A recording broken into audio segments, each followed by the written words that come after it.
Right, GitHub Copilot. New series, let's kick it off. March 2026. Over 11,000 projects.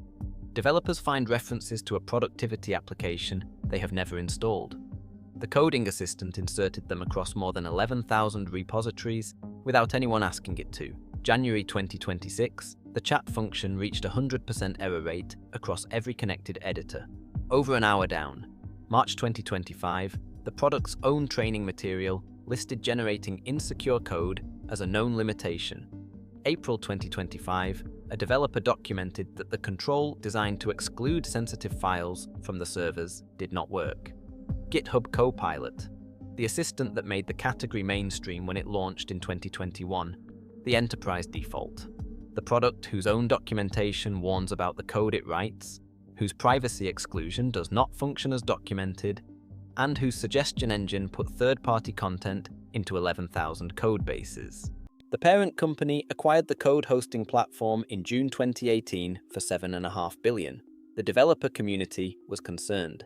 3 years later, in June 2021, the platform announced the technical preview of an inline coding assistant powered by a language model. The reaction was immediate and split. Developers who found it useful for boilerplate and common patterns adopted it quickly. The open source community raised concerns about training data sourced from public repositories. In November 2022, the platform, the parent company, and the language model provider were sued over whether training on publicly available code without explicit permission violated open source licenses. The lawsuit remains in the courts through 2026. The legal question of whether training a commercial product on open source code without permission constitutes fair use or license violation has not been resolved. The answer will affect every tool in this comparison, not just this one. The product became generally available in June 2022. In March 2023, chat capabilities, voice interaction, pull request assistance, and a more advanced language model were added. In 2024, a workspace feature that converts issues into plans and code reached preview. The enterprise tier became generally available. In February 2026, the command line interface reached general availability. The product that began as inline autocomplete had expanded into a 5-tier platform with agent capabilities, multi-model selection, and integration across every major development environment. The spam insertion incident is the most alarming failure in the research period across every comparison on this channel.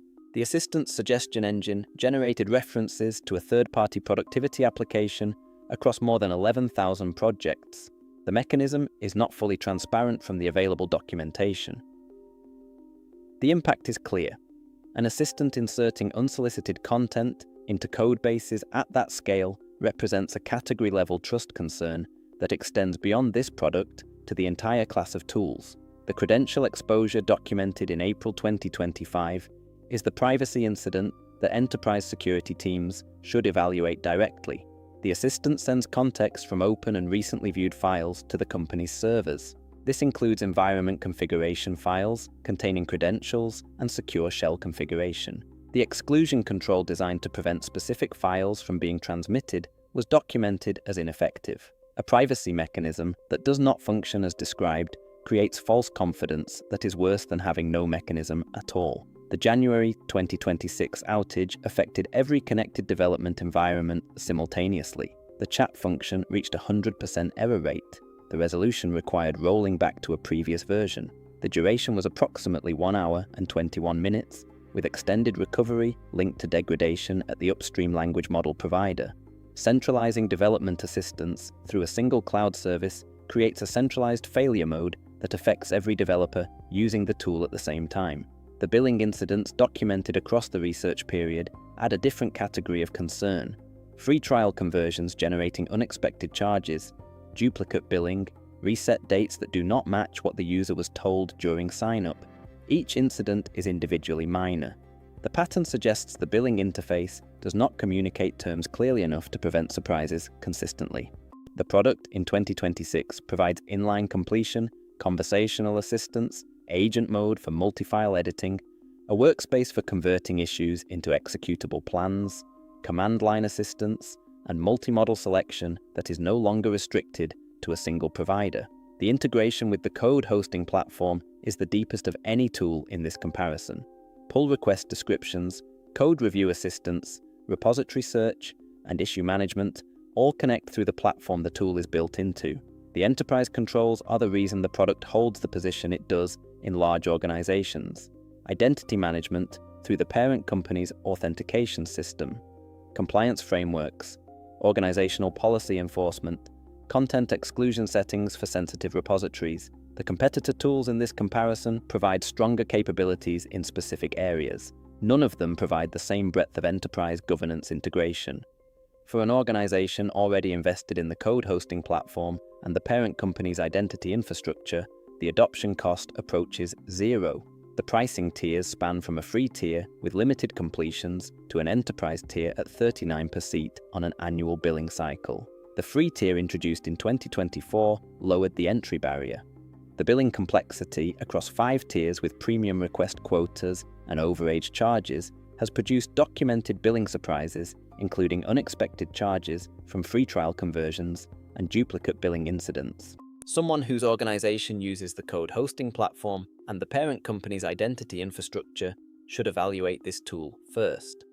The integration cost is the lowest of any option in this comparison. The enterprise governance controls are the most mature.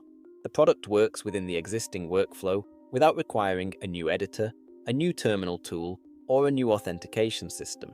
The limitations in reasoning depth and agentic capability relative to the other tools in this comparison may be acceptable if the priority is organizational compatibility over individual developer capability. Someone who needs the deepest reasoning for complex multi-file tasks should evaluate the other tools in this comparison before defaulting to this one.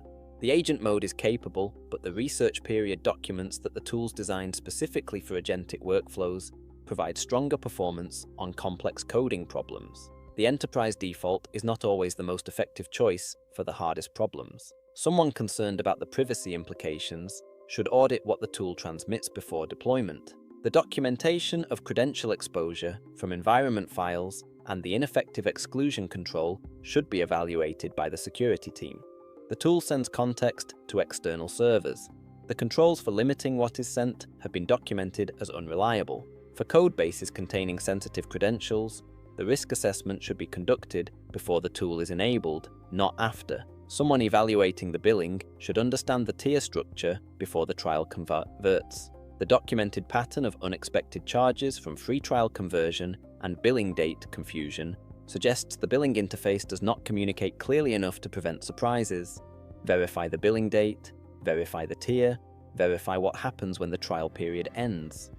The company that acquired the code hosting platform for $7.5 billion and partnered with a language model provider to build the first mainstream coding assistant created the product that defined the category. The inline completion that launched in 2021 became a platform with chat, agent mode, workspace, command line integration, and multi-model selection by 2026. The enterprise controls are the broadest. The integration with the code hosting platform is the deepest. The spam insertion across 11,000 projects, the credential exposure from open files, the ineffective privacy exclusion, and the insecure code warning in the product's own training material are the documented risks the enterprise governance does not eliminate. The tool works. The suggestions help productive developers move faster. The trust required to let the tool access the code base must be evaluated against the documented evidence of what the tool does with that access when things go wrong. The category it created is now contested by tools that prioritize reasoning depth over integration breadth. The enterprise default holds its position through compatibility. Whether compatibility is enough depends on what the developer needs the assistant to actually do.